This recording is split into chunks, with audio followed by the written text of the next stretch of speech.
Hey everybody, welcome back. Thanks for watching part 2. Glad to see you here. Super excited. If you've got a stock you want me to look at in a video coming up in the near future, hey, let me know in the comments below.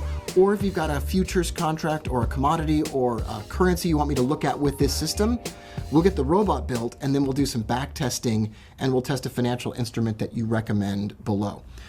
As mentioned, let's say you really like Adobe, which I do. I like Adobe. I like the stock. I like the company.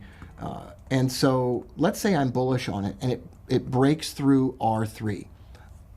I might not put a stop loss right underneath R2. I might put a stop loss well underneath it, maybe halfway the distance to yesterday's S2. So I might split the difference between yesterday's S2 and today's R2 and put my stop loss there. And I might not put my profit target at R3. I might just hold on for a time-based profit target, 72 plus hours. If I like it, on this momentum breakout, I might ride this. Now you could do this with currencies, but especially with commodities and with stocks, I think you're gonna have a lot of fun using a time-based profit target.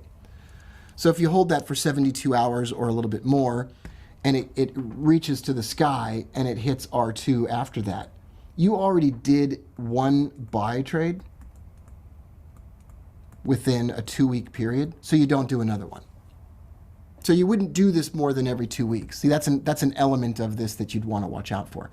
And if you get an S2, because you're bullish on this, if you get an S2 hit, you're going to ignore the sell trade. You might even actually start accumulating a buy trade there if you really like the stock. But then, if it hits R2, like it does this a lot, on a bullish stock with good fundamentals, it'll hit S2 on day 1, and then on day 2, it'll jump up in the opposite direction, break through R2. That's a buy trade for a 72 plus hour trade. And after 72 hours, we do really well, and guess where we end up about 72 hours later?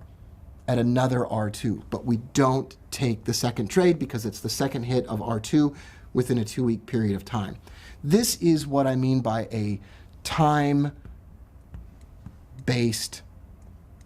profit target. Most people don't think about that. Most people never consider that.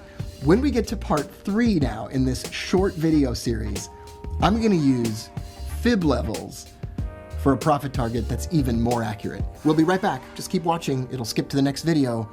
Thanks for watching, everybody. I'll see you in the next one.